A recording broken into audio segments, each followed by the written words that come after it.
Good morning students. आज हम आपको लेसन नंबर 11 12th का इकोनॉमिक्स में थ्योरी ऑफ सप्लाई के बारे में बताएंगे और उसका आज फोर्थ पार्ट आज स्टार्ट करते हैं।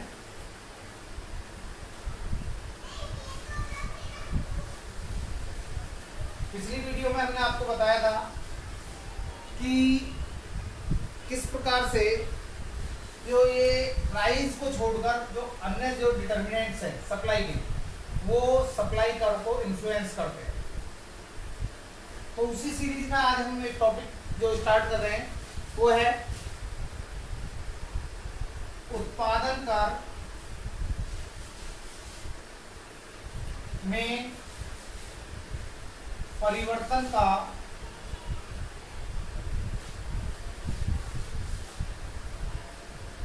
पूर्ति वक्र पर प्रभाव।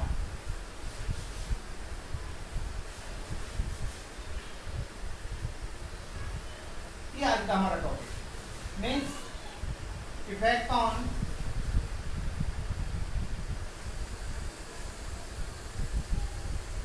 Supply curve when excise tax is change. Question समझ में आ गया होगा कि अगर प्रोडक्शन टैक्स इंक्रीज और डिक्रीज होता है या एक्साइज टैक्स इंक्रीज और डिक्रीज होता है तो उसके कारण सप्लाई कर्व पर क्या इफेक्ट पड़ेगा। देखिए कि बात करते हैं टैक्स की।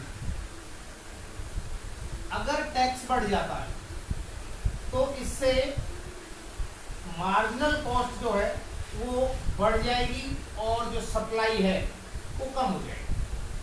और अगर टैक्स कम हो जाता है तो मार्जिनल कॉस्ट कम हो जाएगी और सप्लाई बढ़ जाएगी। तो यहीं से लिखेंगे due to rise in excise tax और production tax marginal cost is also increased and supply is decreased.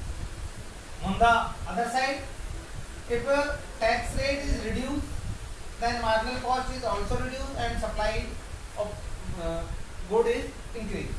It is explained by following figure. इसे निम्न चित्र द्वारा आप दर्शा सकते हैं। कैसे देखिए कि मान लीजिए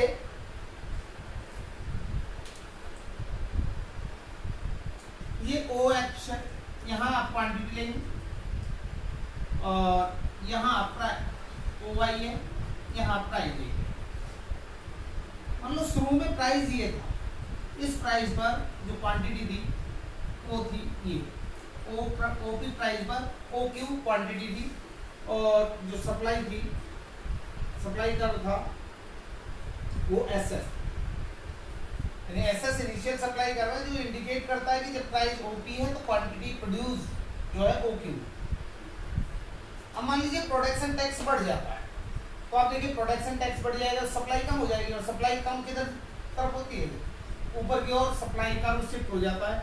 तो इस तरह से सप्लाई कर्व शिफ्ट हो जाएगा एसएस से S0 S0, यानी supply curve right left word shift हो जाएगा, लेफ्ट साइड। और जहां पर आप पहले OQ प्रोड्यूस कर रहे थे अब आप OQ0 प्रोड्यूस करेंगे और यहां आप लिखेंगे फॉल इन राइज इन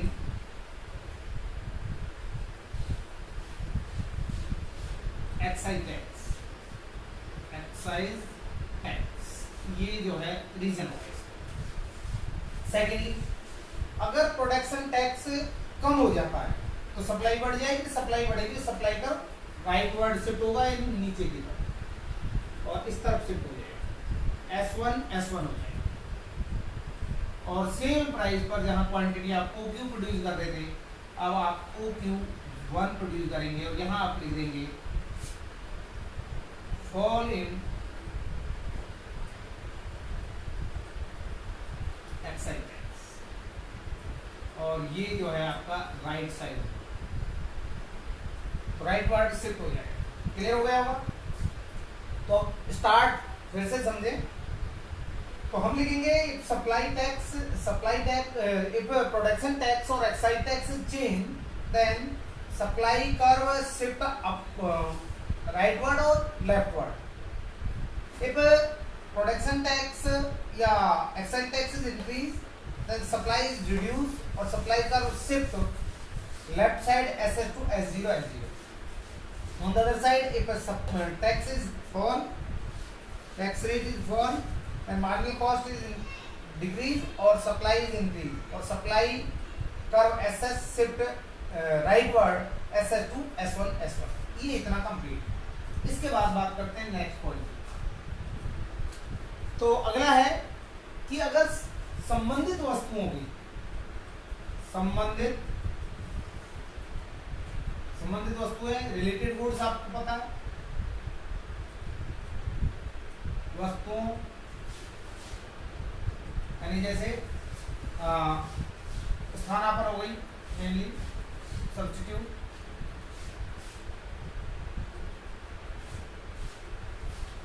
की कीमत में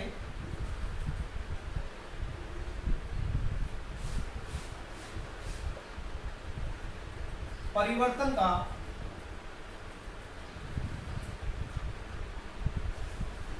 पूर्ति वक्र पर प्रभाव।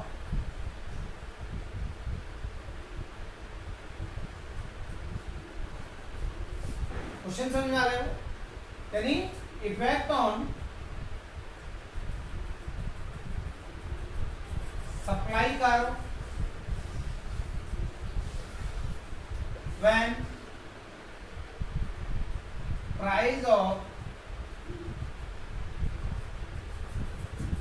रिलेटेड गुड, विशेषकर सब्स्टिट्यूट गुड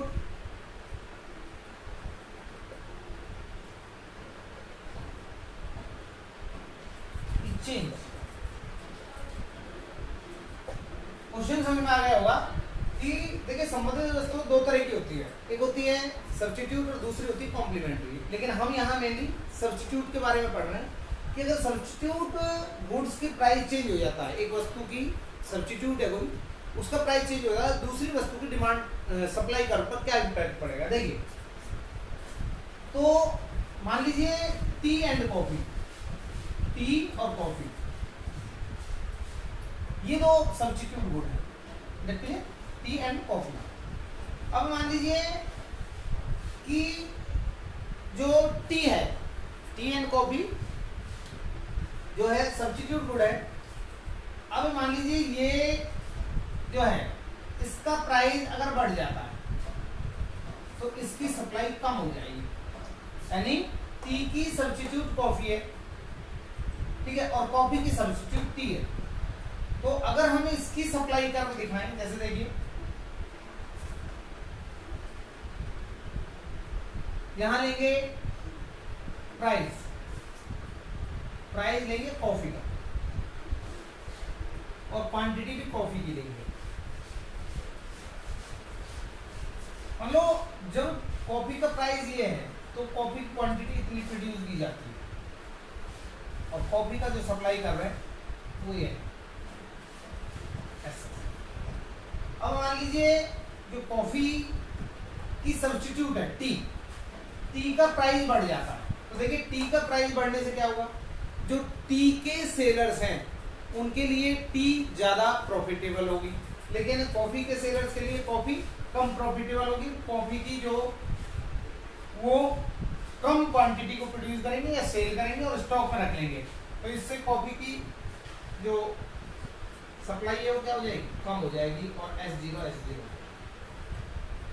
और जहां पर वो कॉफी की OQ क्वांटिटी प्रोड्यूस कर रहे थे वहां आप OQ 0 करेंगे। इसका कारण क्या है, इसका कारण यहां लिखेंगे आप, राइज इन प्राइस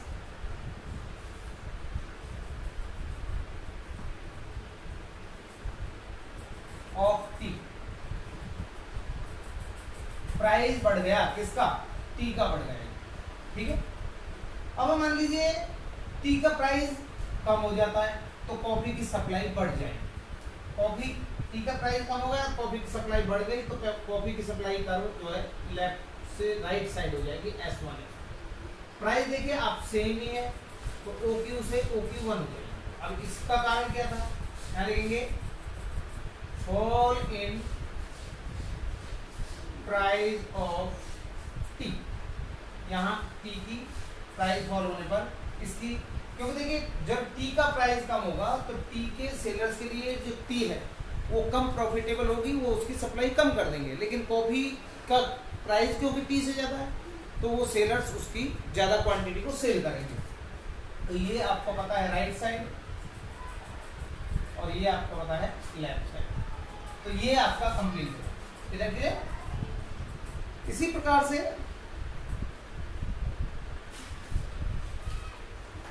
अब बात करते हैं, तो ये कंप्लीट, ये जो टॉपिक है ये आपका कंप्लीट हुआ। और आपको बता दें कि प्राइस को छोड़कर ये किसी पर भी आ सकता है, किसी पर भी।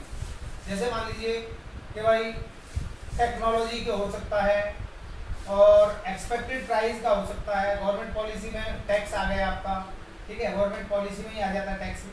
और नंबर ऑफ फर्म्स का हो सकता है, जैसे मान लीजिए, ठीक है, और गोल ऑफ फर्म का हो सकता है। तो सभी के बारे में ये इस टाइप से हो सकता है। इसके बाद बात करते हैं, जो नेक्स्ट टॉपिक है हमारा वो है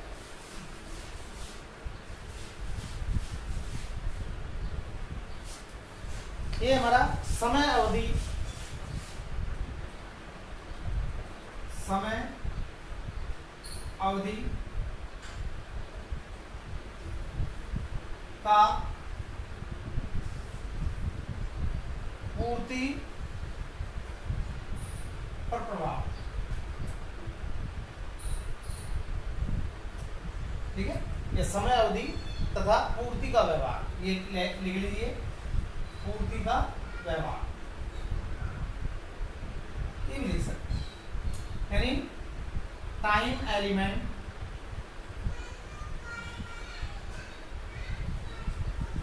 ठीक है एंड सप्लाई बिहेवियर।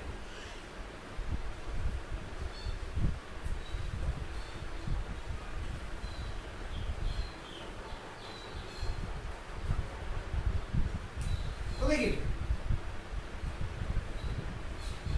टाइम के आधार पर समय को, या समय के आधार पर जो है टाइम ड्यूरेशन को तीन भागों में बांटा गया है। तीन तरह का टाइम होता है।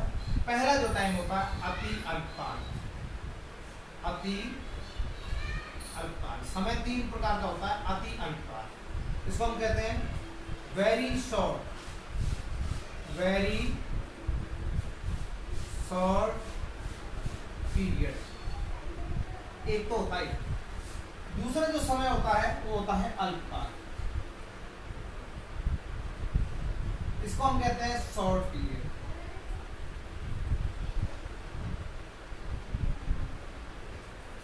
और जो तीसरा समय होता है वो होता है दीर्घकाल, इसको हम कहते हैं लॉन्ग पीरियड।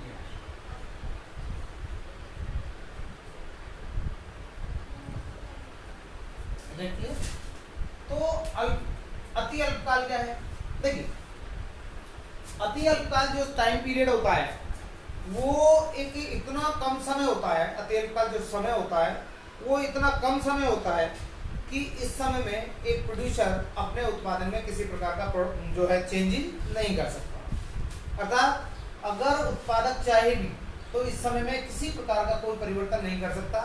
जैसे मान लीजिए कि हम ये मान लेते हैं कि एक जो किसान है वो 100 क्विंटल आलू का प्रोडक्शन करता है, 100 क्विंटल आलू जो है प्रोड्यूस करता है। अब मान लीजिए उसमें से वो मंडी में यानी बाजार में बेचने के लिए केवल 10 क्विंटल ले जाता है, तो उसके पास ज़्यादा से ज़्यादा वो कितना सेल कर पाएगा? ज़्यादा से ज़्यादा वो 10 क्विंटल सेल कर पाएगा, क्योंकि उसके पास इतना समय अवधि नहीं है, इतना समय नहीं है कि वो 10 क्विंटल से ज़्यादा सेल कर पाए। ठीक है, तो इसके बाद है इस टाइम में, इसको टाइम को बाजार काल भी कहते हैं। बाजार काल यानी मार्केट पीरियड भी कहते हैं। मार्केट कीमत, ठीक है। और इसमें जो कीमत पाई जाती है उसको बाजार कीमत कहते हैं। इस समय में जो कीमत मिलती है उसको हम क्या कहते हैं? बाजार कीमत, यानी मार्केट प्राइस कहते हैं। ये जो कीमत तय होती है वो क्या कहते हैं? Market price. तो मार्केट प्राइस क्या है? तो देखिए मार्केट प्राइस वो प्राइस होता है जो बाजार में प्रचलित होता है। मान लीजिए कि आप बाजार में अभी गए और आपको जो चीनी का भाव है वो 30 रुपए किलो मिला, तो 30 रुपए जो है वो आपका बाजार काल कहलाएगा, ठीक है, या मार्केट प्राइस कहलाएगा। इधर क्लियर? इसके बाद है,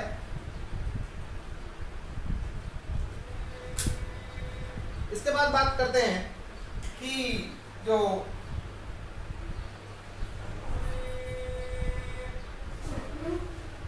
बाजार कीमत के अलावा बाजार कीमत जो होती है वो तय होती है आपकी इस तरह से, यानी बाजार कीमत पर जो है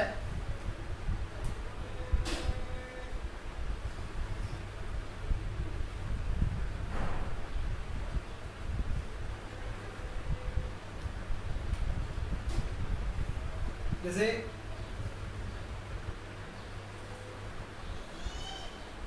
ओ वाई ये एक्स हो गया, ये ओ एक्स हो गया, यहाँ प्राइस है। बाजार की काल में या अति अल्पकाल में जो सप्लाई है वो कांस्टेंट होती है, यानी इस तरह होती है। आप ज़्यादा से ज़्यादा कितना प्रोड्यूस कर पाएंगे? ओ एस सी प्रोड्यूस कर पाएंगे, ओ क्यू प्रोड्यूस कर पाएंगे।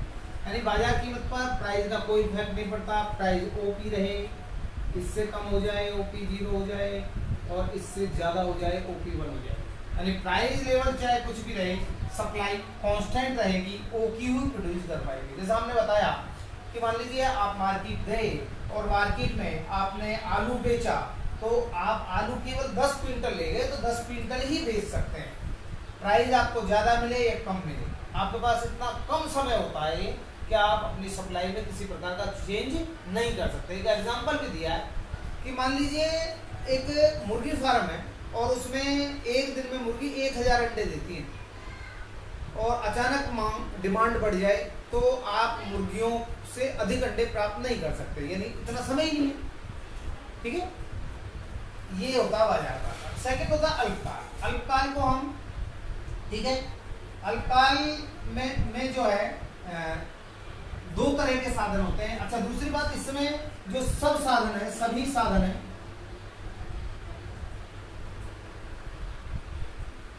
स्थिर होते हैं, यानी किसी भी साधन में आप परिवर्तन नहीं कर सकते। इसमें अल्पकाल में एक साधन परिवर्तनशील होता है, एक साधन इसमें परिवर्तनशील होता है, और बाकी जो साधन होते हैं वो स्थिर होते हैं। समझ में आए?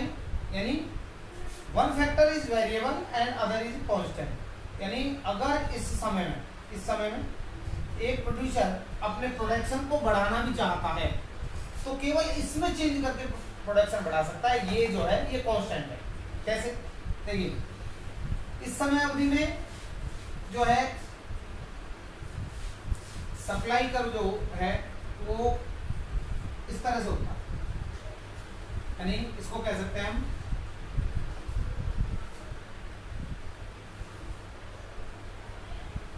Less elastic. इस अवधि में जो सप्लाई कर्व होगा वो लेस इलास्टिक होगा, ठीक है। आगे से इसमें लेस इलास्टिक होगा, और ये है एस एक्स,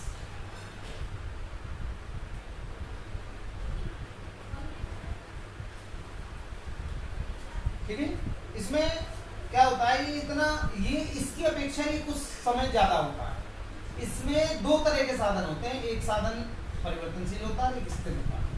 परिवर्तनशील साधन में परिवर्तन करके ही उत्पादक अपने उत्पादन को परिवर्तित कर सकता है, स्थिर साधन स्थिर रहेंगे। जैसे उदाहरण के लिए आप सुनते होंगे कई बार कि जो लोग हीरो होंडा या मारुति इत्यादि कंपनियों में काम करते हैं, उन्हें जो लोग होते हैं उनका कुछ समय के बाद ब्रेक हो जाता है, यानी उनको कंपनी से 6 महीने 5 महीने के लिए काम से निकाल दिया जाता है। ऐसा क्यों होता है? ऐसा इसलिए होता है कि जब भी कंपनी को लगता है कि प्रोडक्शन जो है वो कम हो गया है, ठीक है, या प्रोडक्शन कम करना है, लेकिन जो प्रोडक्शन कम करना है क्योंकि डिमांड कम है, तो इसके लिए जो कंपनी अपने प्रोडक्शन को कम करने के लिए कुछ लोगों को बाहर निकाल देती है। मशीनों को कम नहीं कर सकती है, लेकिन लोगों को बाहर कर देती है, श्रमिकों को की डिमांड कम कर देती है, जिससे प्रोडक्शन को घटाया जा सके। दूसरी ओर अगर कंपनी को लगता है कि जो प्रोडक्शन है वो बढ़ाना है, तो दोबारा से उन लोगों को रख लिया जाता है, तो इसलिए लेस इलास्टिक होता है। इसके बाद दीर्घकाल में क्या होता है कि सभी साधन जो होते हैं दीर्घकाल में, लॉन्ग पीरियड में, ऑल द फैक्टर, सभी साधन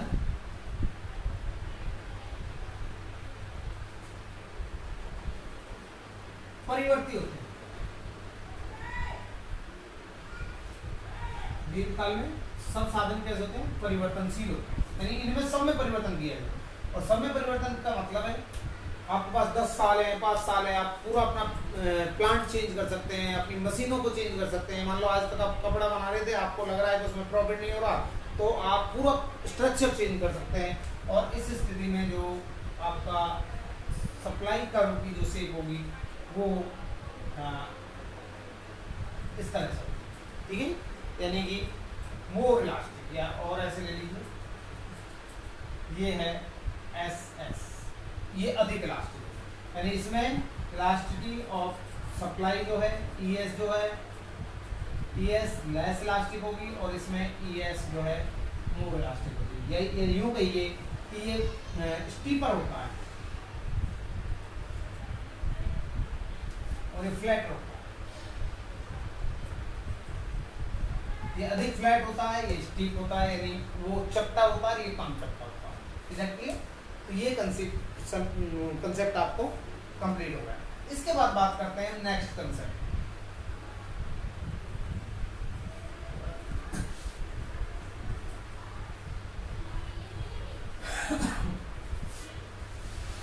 और अब जो नेक्स्ट कंसेप्ट है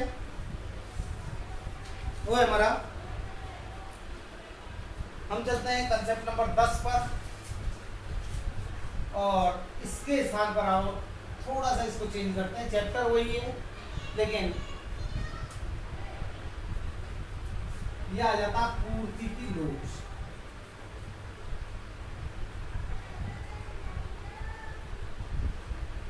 यानी इलास्टिसिटी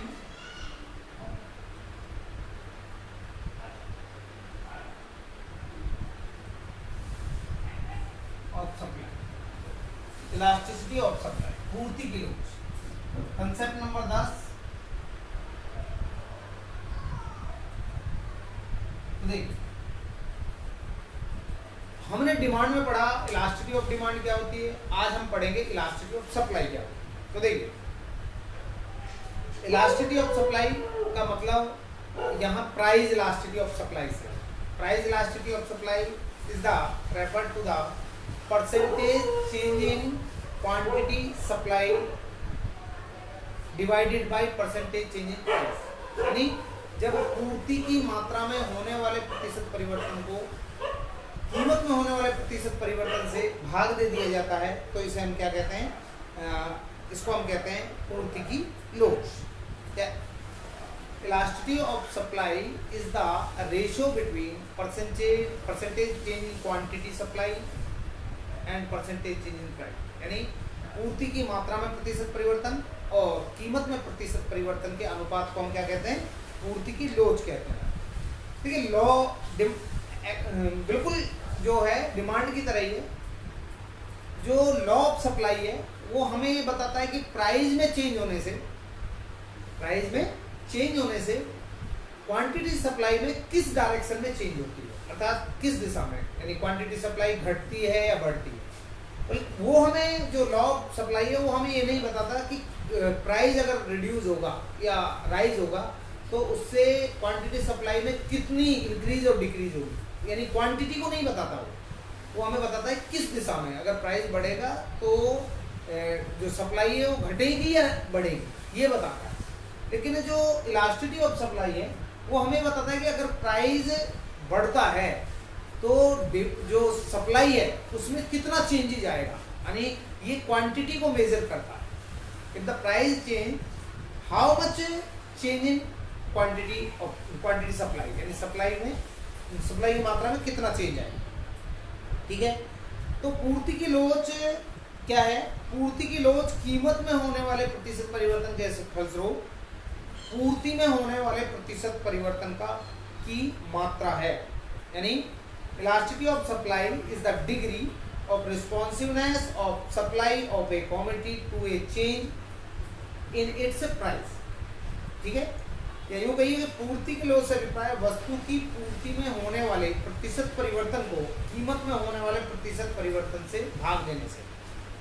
तो पूर्ति की लोच का माप, तो देखिए पूर्ति की लोच का माप, पूर्ति की लोच का माप डिमांड का जो चैप्टर है था बिल्कुल उसी टाइप से है, यानी मेजरमेंट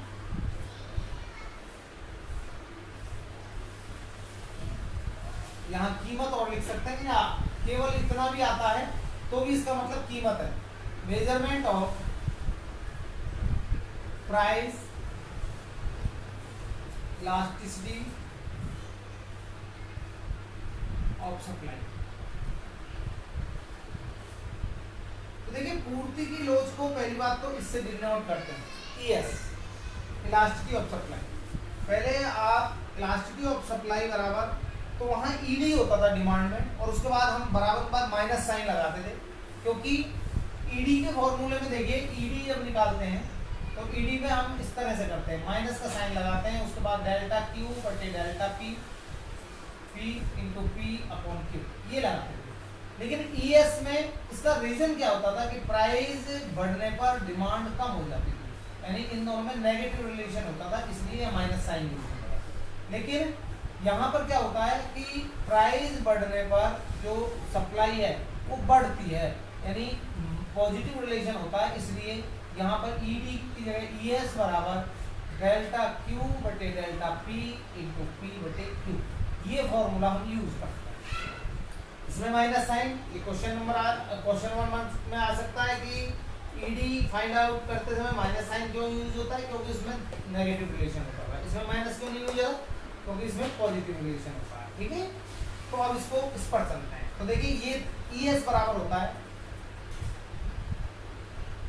पूर्ति की मात्रा में, पूर्ति की मात्रा में, पूर्ति की मात्रा में प्रतिशत परिवर्तन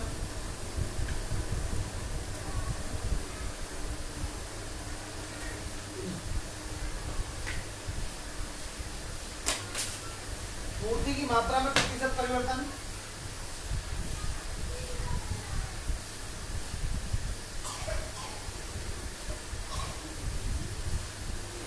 अपॉन कीमत में प्रतिशत परिवर्तन। बिल्कुल वही वहां मांग आ जाता था, यहाँ पर सब पूर्ति आ जाता है। यानी अगर इसको इंग्लिश में लिखें, ये कह सकते हैं percentage change in quantity supply upon percentage change in price.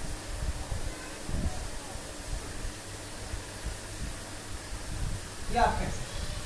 ठीक है, अच्छा, अब पूर्ति की मात्रा में प्रतिशत परिवर्तन जो है वो क्या होता है? होता है पूर्ति में परिवर्तन,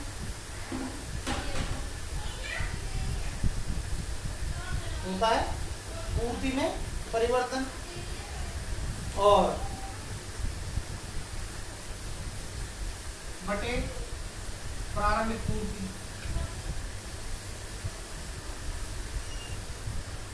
बटे कीमत में परिवर्तन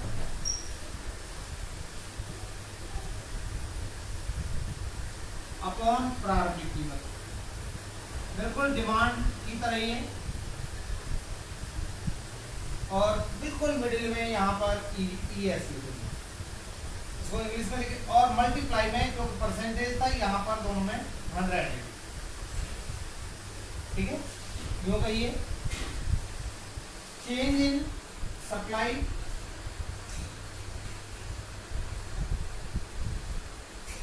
अपॉन इनिशियल सप्लाई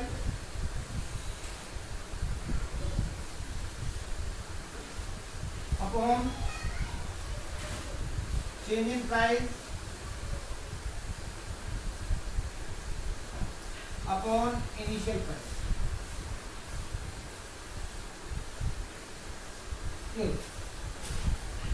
और इनटू 100। इससे ये क्रॉस हो जाते हैं। इसके बाद पूर्ति में परिवर्तन होता है, जो होता है Q1 minus Q upon Q और P1 minus P upon Q, ठीक है। जब हम इसको करेंगे Q1 में से Q माइनस करेंगे डेल्टा Q बटे Q, और ये होता है डेल्टा P बटे Q। और आगे चलेंगे तो नीचे वाले दोनों चेंज हो जाते हैं, आपको पता है, डेल्टा Q बटे Q, और ये हो जाएगा P upon Q, P upon जो है sorry P upon delta P। और इसके आगे चलते हैं हम, तो आपको ये डेल्टा वाले साथ रख लेते हैं, delta Q upon delta P into P upon Q। ये जो है इलास्टिसिटी ऑफ सप्लाई निकालने का फॉर्मूला होता है, क्लियर। ये सारा आप मेजर करने का तरीका जो है इलास्टिसिटी ऑफ सप्लाई को कैसे मेजर किया जाता है। सबसे पहले क्वेश्चन आएगा कि पूर्ति की लोच से क्या अभिप्राय है, तो पूर्ति की लोच से अभिप्राय कीमत में होने वाले प्रतिशत परिवर्तन के फलस्वरूप पूर्ति में होने वाले प्रतिशत परिवर्तन के अनुपात से या माप से है। इसे ज्ञात निम्न सूत्र द्वारा किया जा सकता है, आप सूत्र बताएंगे, ठीक है। और इस पर अगर हम क्वेश्चन लेते हैं इसी मेथड पर, इसमें एक दो मेथड ही है, ज़्यादा नहीं है। जैसे मान लीजिए एक उत्पादक 10 रुपये, एक प्रोड्यूसर, वो कहता है क्वेश्चन है एक प्रोड्यूसर जब प्राइस 10 है तो क्वांटिटी सप्लाई जो है 400 करता है, 10 पर 400 करता है। और अगर प्राइस नया प्राइस 5 हो जाए तो देखिए लॉ ऑफ सप्लाई क्या है, कीमत के कम होने पर सप्लाई भी कम हो जाएगी, तो ये यहाँ 200 आ जाएगा। तो डेल्टा P आपको निकालना आता ही है, P में P1 में से P माइनस कीजिए, 5 में से 10 माइनस कीजिए, तो ये आ जाएगा माइनस का मान। डेल्टा Q आपको आता है, Q1 में से आप Q माइनस कीजिए, 200 में से 400 माइनस कीजिए, यहाँ आ जाएगा माइनस 200। सप्लाई वाले चैप्टर में एक चीज ध्यान रखनी है, या तो ये दोनों माइनस आएंगे या दोनों प्लस आएंगे, इन्हें सेम साइन आएगा। अगर सेम साइन आपका घटाने पर नहीं आ रहा तो इसका मतलब आपका क्वेश्चन यहीं से गलत है, आंसर निकालना जो है। तो ये एक पहचान है, यानी दोनों या तो माइनस आएंगे या प्लस आएंगे। उसका रीजन क्या है, अगर कीमत घटेगी तो क्वांटिटी भी घटेगी, उल्टा ले लें कीमत बढ़ेगी तो क्वांटिटी भी बढ़ेगी, ठीक है। तो अब आएगा ES जो आएगा वो आएगा delta Q upon delta P into P upon Q, इधर क्लियर। और आप देखें यहाँ माइनस का 200 अपॉन -5 और 10 अपॉन 400। तो आप देखिए ये माइनस से माइनस कैंसिल हो गया, ये 2 बार कट गया, 2 पंजे 10 हो गया, 5 से 5 कट गया, तो वो आ गया 1। तो ES जो होगा 1 होगा, यानी यूनिटरी इलास्टिक, इसको लिख सकते हैं यूनिटरी इलास्टिक। ये जो है इस तरह से आपका क्वेश्चन सॉल्व हो जाएगा, देखिए। और आगे बात करते हैं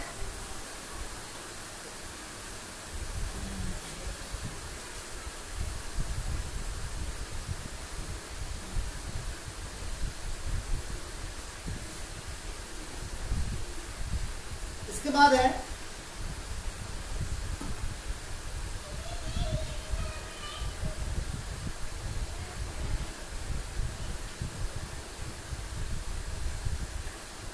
आप ये जानते हैं। अब हम बात करते हैं पूर्ति की कीमत लोच की श्रेणियां।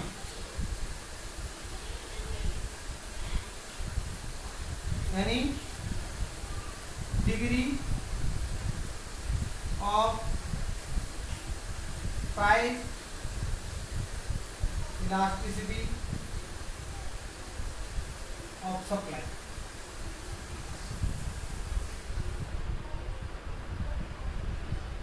Degrees of price elasticity of supply.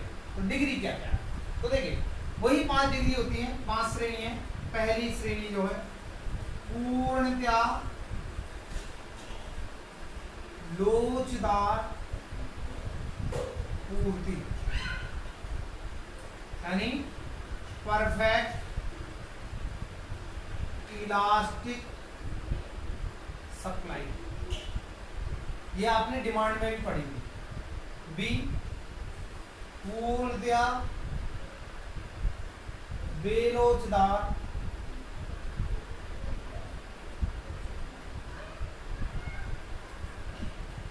पूर्ति, perfect in elastic supply. Third इकाई लोचदार, इकाई लोचदार पूर्ति, यूनिटरी इलास्टिक सप्लाई। बी इकाई से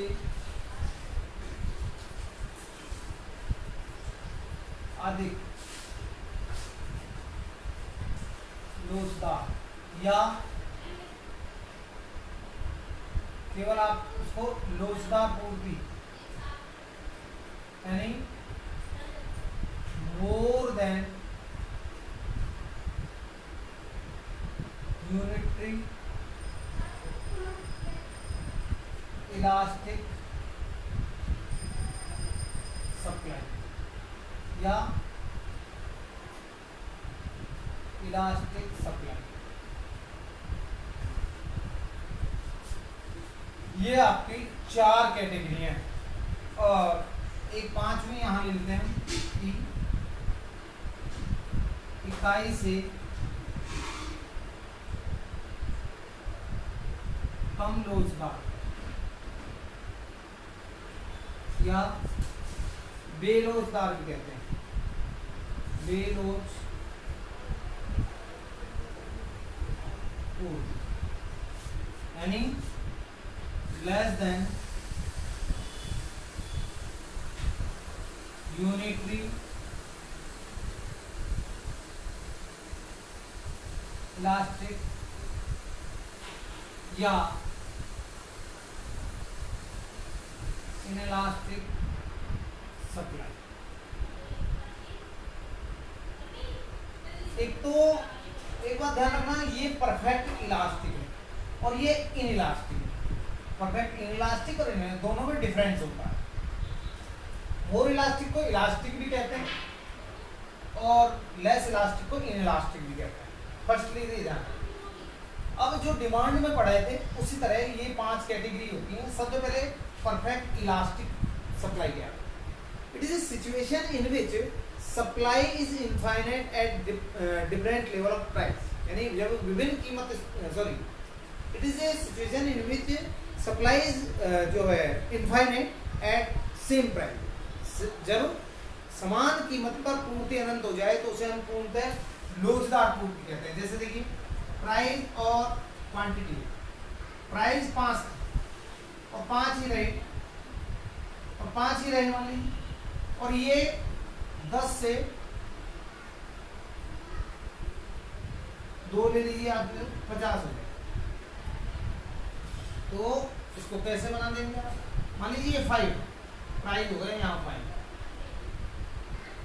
और ये 10 हो गई क्वांटिटी, 10, 20, 30, 40 एंड 40, ये x हो गया। यहाँ क्वांटिटी 5 पर 10 है, 5 पर 10 है, लेकिन 5 पर ही 50 हो जाएगी। तो आप देख रहे हैं कि मैनी टाइम्स बढ़ गई, ये जो है एस एस ये आ जाएगा। और इस स्थिति में गुणांक जिसको हम कहते हैं कोएफिशिएंट, पूर्ति के रोज का गुणांक डिमांड वाले में बताया था हमने, गुणांक जो होगा वो होगा elasticity of supply is equal to infinite, ये हो जाएगा ES is equal to infinite. तो पूर्णतः लोचदार पूर्ति वह स्थिति है जिसमें समान कीमत पर पूर्ति अनंत हो जाती है, क्योंकि इसमें कीमत में थोड़ा भी price slightly rise in price में थोड़ा भी चेंज हो रहा है, पूर्ति जो सप्लाई है शून्य हो जाएगी। It is explained by the following table and figure. In the figure OX quantity, OY price, ठीक है। ऐसा जो सप्लाई का this is horizontal straight line parallel to OX axis, OX axis के समानांतर एक सीधी रेखा है। This so if when price 5 supply 10, when price is constant at 5 rupees, supply rise 10 unit to 50 unit, it's so perfect elastic supply. In this situation ES is equal to infinite. Is that clear? Secondly, perfect inelastic supply, इस ये स्थिति वो है जिसमें कीमत में परिवर्तन होने पर सप्लाई जो है वो कांस्टेंट होती है। मान लो प्राइस 5 से 20 हो जाए और ये मान लीजिए 100 थी और ये 100 ही रही, इसमें क्या है प्राइस तो क्या ही होना चाहिए। when price is when quantity supply is constant at different level of price and supply is perfect in last, ठीक है। इसमें प्राइस में चेंज होता है कई गुना, ये नहीं आप 10 कर दे मैंने टाइम 4-5 गुना करके दिखाइए और ये सेम करिए। देखिए मान लीजिए 5, 10, 15 एंड 20, ये OY होगा और यहाँ आ जाए प्राइस, ये आपका मान लीजिए 100 रुपये, तो 5 पे देखिए 100 है और 20 पर भी कितना है 100, एक लाइन आ जाएगी पैरेलल टू OY, तो 20 पर भी कितना 100, तो ये SS पैरेलल टू आ जाएगा OY पे पैरेलल। और इस स्थिति में गुणांक जो है कोएफिशिएंट हम कहते हैं जिसको, होता है ES इज इक्वल टू 0 को, क्योंकि सप्लाई में कोई भी चेंजिंग नहीं हुई। क्लियर? अब यूनिटरी इलास्टिक कब होती है? Unitary elastic when percentage in quantity supply is exactly equal to percentage change in price, यानी जितना प्राइस में चेंज हुआ उतना ही सप्लाई में होगा। मान लीजिए प्राइस है और क्वांटिटी, प्राइस मान लीजिए 5 से 10 था और ये 100 था और ये 200 हो गया। डिमांड में क्या होता अगर ये टेबल होती तो डिमांड में इसके डबल होने पर ये हाफ हो जाता, लेकिन इसमें तो पॉजिटिव रेट बढ़ने पर बढ़ती है, तो डबल हो रही है तो ये भी डबल हो जाएगी, ठीक है। और जब आप इसको बनाएंगे तो देखिए 5 और 10, यहाँ वही प्राइस, ये 100 और ये 200, 5 पर ये हो जाएगा और 10 पर।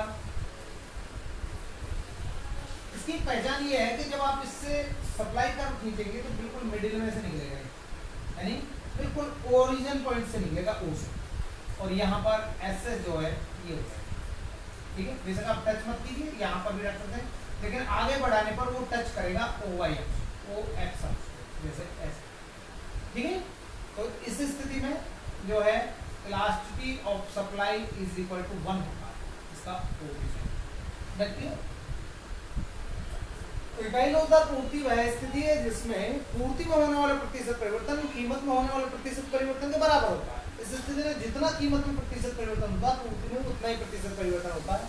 OX अक्ष पर जो है मात्रा को दिखाया गया है चित्र में, OY अक्ष पर प्राइस को, SS सप्लाई कर्व है जो कि ओरिजिन पॉइंट O से निकलती हुई एक सीधी रेखा है। इससे क्या होता है कि जितने प्रतिशत परिवर्तन कीमत में होता है, कीमत 5 से 10 हो जाती है तो पूर्ति की मात्रा 100 से 200 हो जाएगी। अतः the above figure show percentage in quantity supply is exactly equal to percentage change in price। ये भी डबल हो गई और ये भी डबल हो गई, ठीक। अब इकाई से अधिक लोचदार पूर्ति कब होगी? जब कीमत में जितना परिवर्तन हुआ है सप्लाई में उससे ज्यादा हो, मान लीजिए 5 से 10 हो गई और ये 100 से 300 हो गया, आपने देखा ये डबल हुई, ये ट्रिपल बढ़ गई, यानी इसमें चेंज ज्यादा है, ठीक है। तो इस स्थिति में क्या होगा,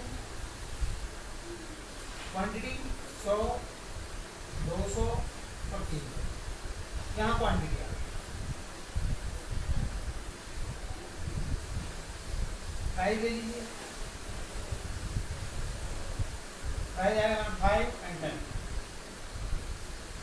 5 पर 100, 10 पर 3 सभी चीजें फिगर आपको शो करेगा। ठीक है, जब आप इन्हें मिलाओगे, इन पॉइंटों को मिलाओगे, इस तरह से मिलाओगे, तो आप ये पाओगे कि आप जब इनको आगे बढ़ाओगे, यहां तक मान लीजिए सप्लाई करोगे,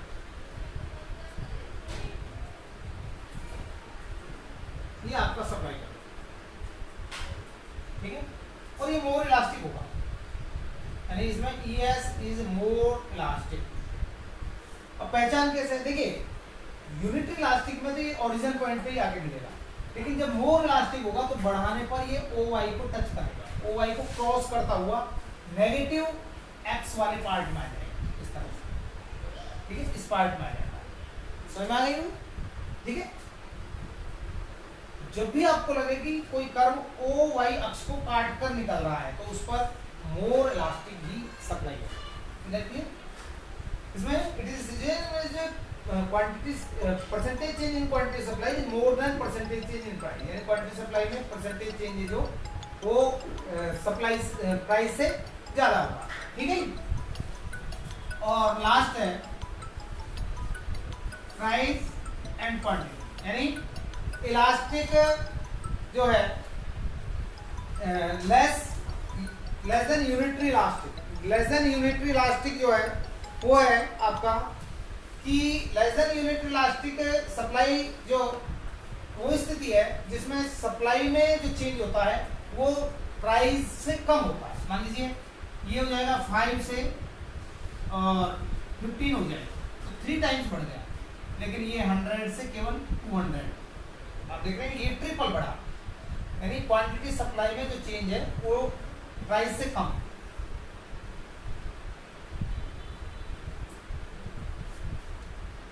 तो देखिए यहाँ प्राइस 5, 10 और 15,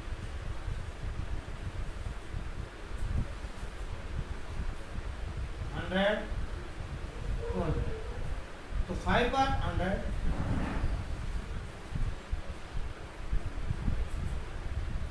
और 15 पर 200, तो आप इन दोनों को मिलाइए तो आप क्या पाएंगे, ये SS हो। लेकिन पहचान क्या है इसमें, ES जो होगा लेस देन 1 होगा। पहचान क्या है, जब आप इसको बढ़ाएंगे तो ये बढ़ाने पर OX अक्ष को काटता हो OY के नेगेटिव पार्ट में जाएगा, ये इसकी पहचान। समझे? तो आप ये देखेंगे कि भाई जो नेगेटिव पोर्शन है इसका वो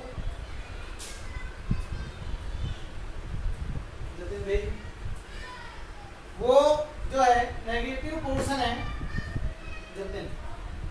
नेगेटिव पोर्शन है जो इसका वो आपका Y के नेगेटिव पोर्शन की तरफ चला जाए। तो ये सारे जो है डिफरेंट है, ये डिमांड की तरह है एग्जैक्टली, ठीक है, और ये तीनों डिफरेंट हैं। इन तीनों में एक ही चीज ध्यान रखनी है कि जो ओरिजिन पॉइंट पे मिले वहाँ इलास्टिसिटी ऑफ सप्लाई इक्वल 1 है, जो ओरिजिन OY को क्रॉस करती हुई जाए वो मोर देन है, और जो OX को टच करती हुई जाए वो लेस देन। अच्छा, इसके बाद है जो आपकी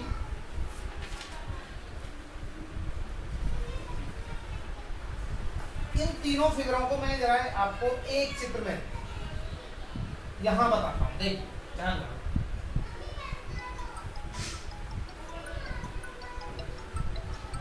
एक फिगर बना रहे हैं, देखिए,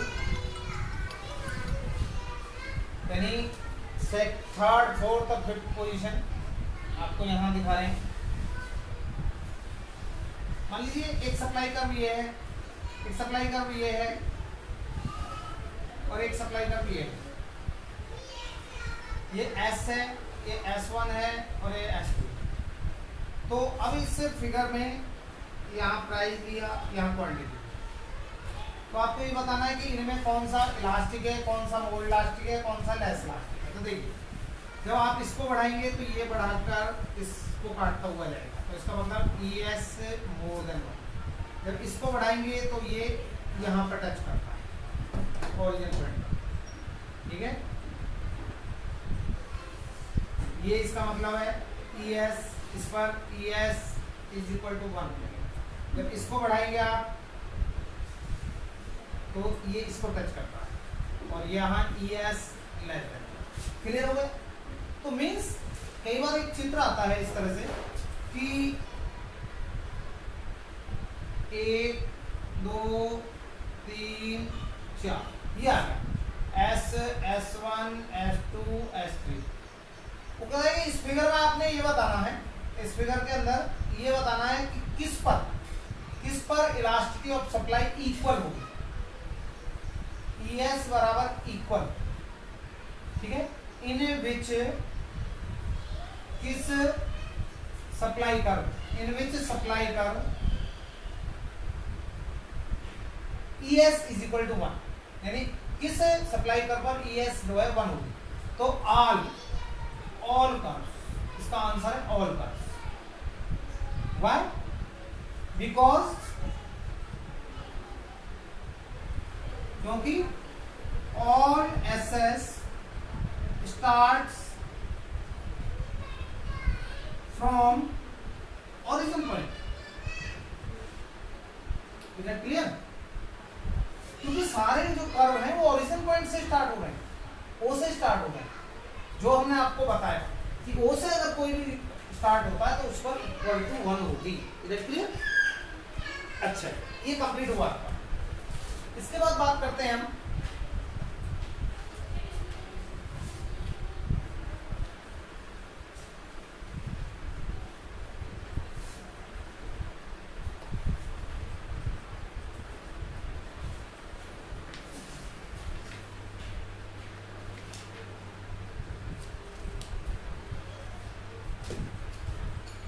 एक इसमें सप्लाई जो पूर्ति की लोच को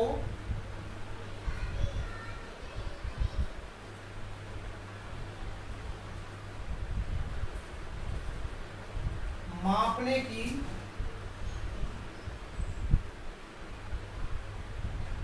ज्यामितीय विधि, ठीक है, ये है means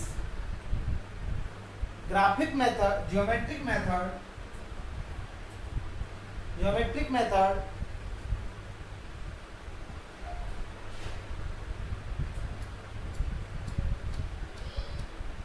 to measure elasticity of supply. Geometric method क्या है? तो देखिए, इस विधि का प्रयोग एक दिए हुए पूर्ति वक्र के किसी विशेष बिंदु पर पूर्ति की लोच ज्ञात करने के लिए किया जाता है। इस विधि का जो प्रयोग है वो किसी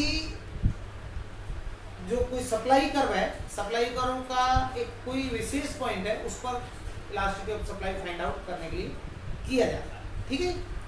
तो इस विधि के द्वारा अगर हम कहें तो ध्यान कीजिएगा, सबसे पहले देखिए, पहली बात मान लीजिए एक सप्लाई कर्व आपने लिया। सप्लाई कर्व हमेशा इस तरह, ये O पॉइंट और ये SS कर्व है। इसके मान लीजिए इस पॉइंट पर आपने सप्लाई फाइंड आउट कर, तो सप्लाई कर्व जो फाइंड आउट कर रहे हैं, मान लो हम बिंदु P पर कर रहे हैं, जिस भी पॉइंट पर आपको ये पॉइंट यहाँ दिया हो सकता है, यहाँ दिया हो सकता है, मान लो एक पॉइंट यहाँ दिया हो सकता है या यहाँ दिया हो सकता है, कहीं भी दे सकता है। मान लो फिर भी हम P पर कर रहे हैं, तो P पर से एक लंब डालिए OX अक्ष पर, OX अक्ष लाइन पर एक लंब डालेंगे, ठीक। लंब डालेंगे तो इस तरह से लंब डालेंगे, ठीक। इसको कोई भी आप नाम दीजिए, ON, इसको आपने नाम दिया ON, अब जब आप इसको मिलाएंगे आगे बढ़कर, तो जहां भी ये मिले, यानी एसएस करो आगे बढ़ाने पर जहां भी मिले उसे भी एक नाम दीजिए। मान लो आपने दे दिया ए, तो वह आप OM और AM की दूरी मापेंगे। तो आप देखिए OM बराबर है, या यूं कहिए कि AM जो है वो OM के बराबर है, ठीक है। मीन्स इसलिए elasticity of supply is equal to 1, ठीक है। यानी OM और AM दोनों एक दूसरे के बराबर है, इसलिए इलास्टिसिटी ऑफ सप्लाई बराबर। क्लियर हो, ठीक है। यहाँ पर वही आप प्राइस और यहाँ पर वही क्वांटिटी। अब हमारी दूसरी बात आती है कि आपको एक सप्लाई कर्व दे रखा है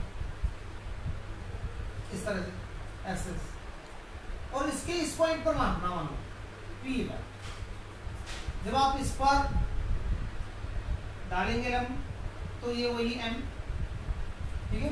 अब जब आप इसको बढ़ाएंगे आगे इस तरह से, ये O हो गया ओरिजिन में, बढ़ाएंगे तो ये जो है काटता हुआ X के नेगेटिव पोर्शन में आ जाता है, और इसको नाम दे दीजिए A, ठीक है।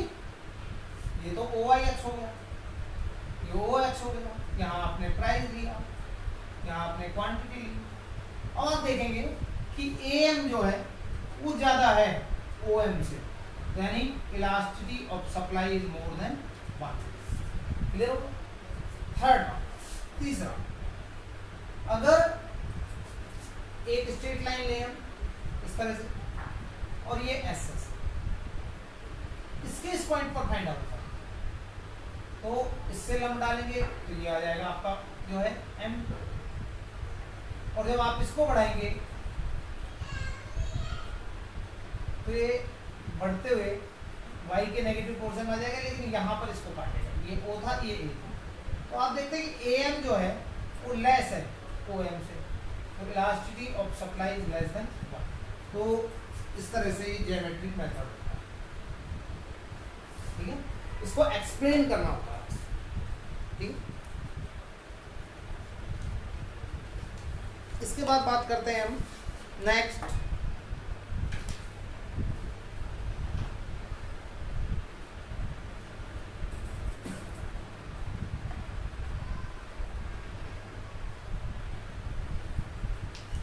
अब हमारा जो नेक्स्ट टॉपिक है वो है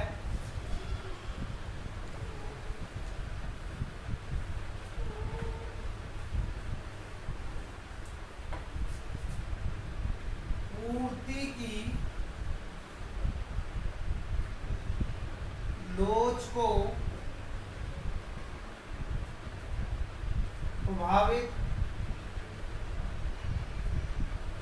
करने वाले तत्व,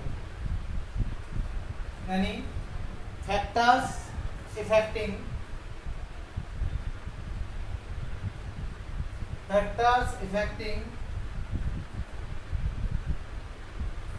इलास्टिसिटी ऑफ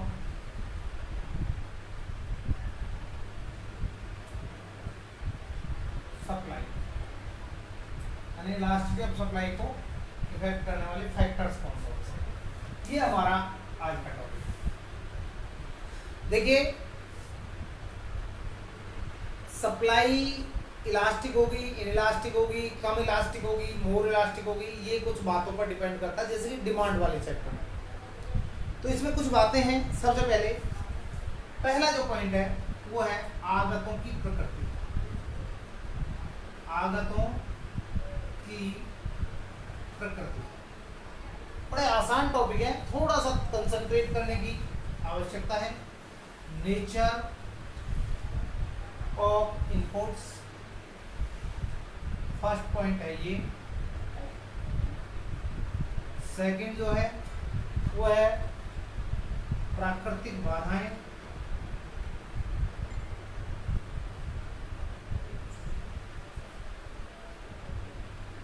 यानी नेचुरल क्लाइमेट्स,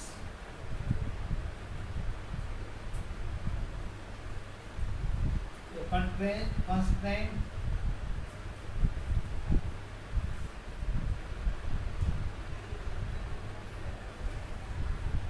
थर्ड है जो है आपका जोखिम सहन करना,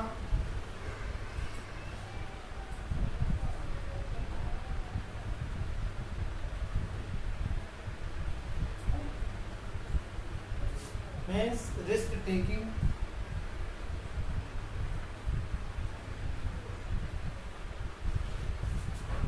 फोर्थ है आपका वस्तु की प्रकृति,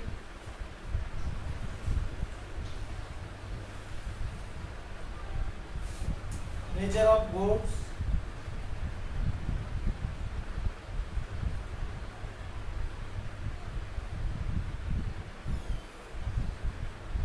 गुड्स कह लीजिए, कमोडिटी कह लीजिए। फिफ्थ है आपका उत्पादन लागत,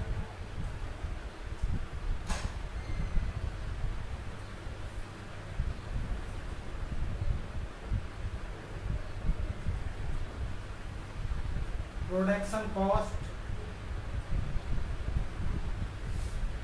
छठा है आपका टाइम एलिमेंट, समय तत्व,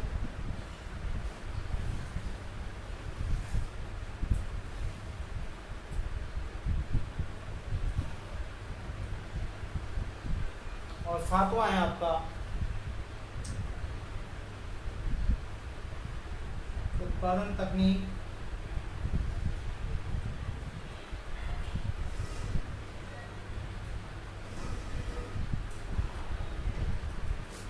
प्रोडक्शन टेक्निक।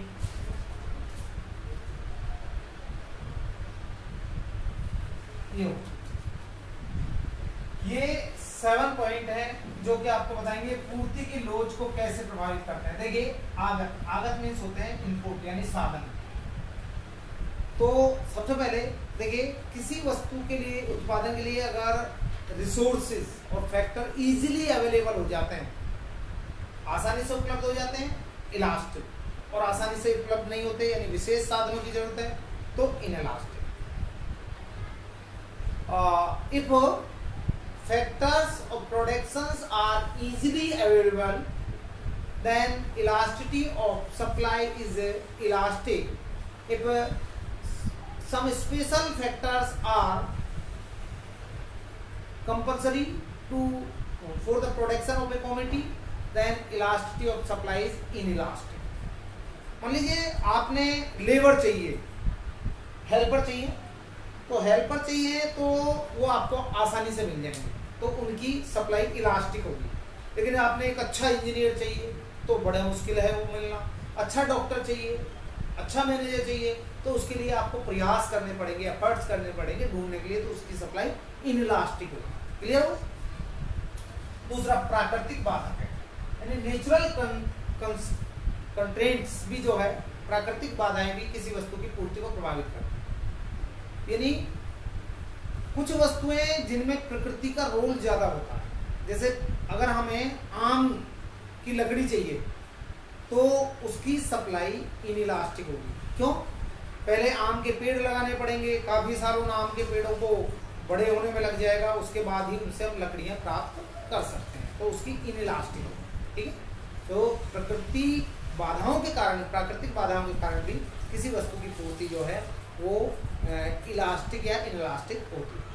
तीसरा risk taking. If entrepreneur bear more risk, अगर एक उद्यमी अधिक रिस्क सहन कर सकता है, देन सप्लाई इज इलास्टिक। आप ये जानते हैं कि बिजनेस मीन्स रिस्क होता है, और हर बिजनेस में रिस्क होता है। जो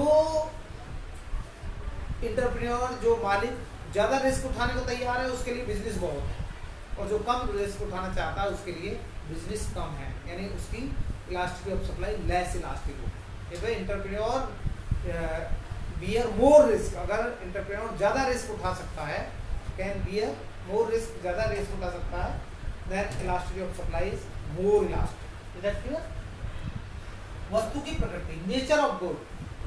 इफ वस्तु की प्रकृति में if goods are durable in nature, अगर वस्तुएं टिकाऊ प्रकृति की हैं, मतलब जैसे लाइक फर्नीचर, एसी, फ्रिज, ये आज नहीं बिकेंगे तो कल बिक जाएंगे, कल नहीं अगले सीजन में बिक जाएंगे, आप इनको रोक कर रख सकते हैं। तो goods which are durable in nature, वस्तुएं जो टिकाऊ प्रवृत्ति की हैं, इट्स सप्लाईज इलास्टिक, उनकी सप्लाई इलास्टिक होती है, यानी लोचदार होती है। Goods which are perishable like milk, like fruit, like vegetables, वस्तुएं जैसे सब्जी, फल, दूध जो कि नाशवान प्रकृति की है, जो शीघ्र नष्ट हो जाती है, कुछ समय के बाद उनकी पूर्ति बेरोजगार हो सकती है, बिकॉज क्योंकि आप इनको रोक कर नहीं रख सकते, स्टॉक करके लंबे समय तक नहीं रख सकते। उत्पादन लागत, उत्पादन लागत में क्या बताया है कि पूर्ति की लोच जो है पूर्ति की लोच पर उत्पादन लागत का भी प्रभाव पड़ता है। यदि उत्पादन पर, अगर आप उत्पादन करते हैं, जो बढ़ती लागतों का नियम, लॉ ऑफ इंक्रीजिंग कॉस्ट, हर बार जैसे जैसे प्रोडक्शन बढ़ाते जा रहे हैं आप और कॉस्ट लगातार बढ़ती जा रही है, तो पूर्ति बेरोजगार होगी, आप बहुत ज़्यादा उत्पादन नहीं कर पाएंगे, लंबे समय तक नहीं टिक पाएंगे, ठीक है। और अगर घटती लागतों का नियम लागू हो रहा तो पूर्ति रोजगार होगी, ठीक। यानी अगर आप ज़्यादा प्रोडक्शन कर रहे हैं, लागतें एवरेज कॉस्ट जो है वो घटती जा रही है, मार्जिनल कॉस्ट घटती जा रही है, तो आपकी पूर्ति रोजगार है। इसके बाद समय का आपको हमने बताया ही था कि वेरी शॉर्ट पीरियड में, इन वेरी शॉर्ट पीरियड में सप्लाई परफेक्ट इलास्टिक होती है, पूर्ति पूर्णतः बेरोजगार होती है, ठीक है। शॉर्ट पीरियड में पूर्ति जो है इलास्टिक होती है, और जो लॉन्ग पीरियड में मोर इलास्टिक होती है, ठीक है। इसके बाद यानी वेरी शॉर्ट पीरियड लिख देते हैं जरा यहाँ पर, वेरी शॉर्ट पीरियड,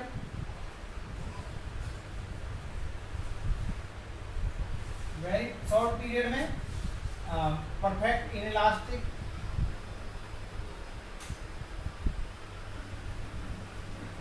पूर्णतः बेरोजगार, और शॉर्ट पीरियड में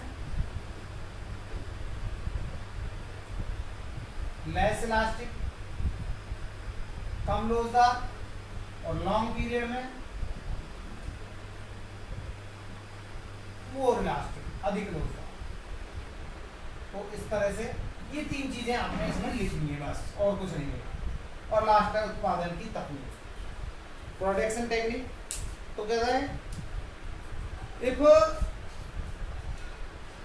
मॉडर्न और capital intensive technique use for production, अगर आधुनिक तकनीक या पूंजीगत तकनीक का प्रयोग हम, जिसमें पूंजी का यूज ज्यादा होता है, उसका प्रयोग उत्पादन के लिए कर रहे हैं, तो इनइलास्टिक होगी, ठीक है। और श्रम प्रधान तकनीक का यूज हम कर रहे हैं तो इलास्टिक पूर्ति की लोच होगी। श्रम प्रधान जिसमें श्रमिकों की आवश्यकता ज्यादा होती है, श्रमिकों को तो आप कितना भी घटा बढ़ा सकते हैं, वो बहुत ज्यादा कॉस्टली नहीं होते, उससे आप पूर्ति को बढ़ाते हैं तो वो इजीली घट बढ़ सकती है। लेकिन अगर मशीनें आपको घटानी बढ़ानी पड़े तो ये अपने आप में बड़ा मुश्किल काम है, इसलिए उसकी पूर्ति की लोच इनइलास्टिक होती है। तो ये आपका टॉपिक कंप्लीट हुआ। नेक्स्ट जो टॉपिक शेष बचा हुआ है वो अगले वीडियो में आपको बताएंगे।